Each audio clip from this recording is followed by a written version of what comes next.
ಕಿಚ್ಚ ಸುದೀಪ್ ಅವರು big Boss Kannada ಕಾರ್ಯಕ್ರಮದ ಸತತ 11ನೇ ಸೀಸನ್ಗೆ ನಿರೂಪಕನಾಗಿ ಮುಂದಾಗಿದ್ದಾರೆ. ಎಂದಿನಂತೆ ಈ ಬಾರಿಯೂ ಉತ್ಸಾಹದೊಂದಿಗೆ ಅವರು ಶೋ ನಡೆಸಲು ಮುಂದಾಗಿದ್ದಾರೆ.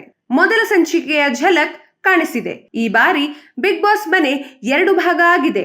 ಒಂದು ಭಾಗದಲ್ಲಿ ಸ್ವರ್ಗ ಇದ್ದರೆ ಇನ್ನೊಂದು ಭಾಗದಲ್ಲಿ ನರಕ.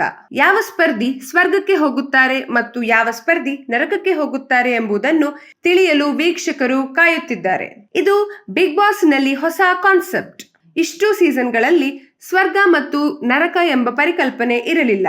ಈ ಬಾರಿ ಇದನ್ನು ಹೊಸದಾಗಿ ಪರಿಚಯಿಸಲಿದ್ದಾರೆ. ಆ ಕಾರಣದಿಂದ Bigg Boss Kannada season 11 show ಕುತೂಹಲ ಮೂಡಿಸಿದೆ. ಬಿಗ್ ಬಾಸ್ ಮನೆಯನ್ನು ವಿಶೇಷವಾಗಿ ವಿನ್ಯಾಸ ಮಾಡಲಾಗಿದೆ. ಅದಕ್ಕೆ ತಕ್ಕಂತೆ ಆಟವೂ ಬದಲಾಗುತ್ತಿದೆ. ಹೊಸ ನಿಯಮಗಳು ಇರಲಿವೆ. ಶುರುವಿನಿಂದಲೇ 2 ಗುಂಪುಗಳಲ್ಲಿ ಆಟ ಆರಂಭವಾಗಲಿದೆ. ಅನೇಕ ಸರ್ಪ್ರೈಸಸ್ ಕೂಡ ಈ ಶೋನಲ್ಲಿ ಇರಲಿವೆ.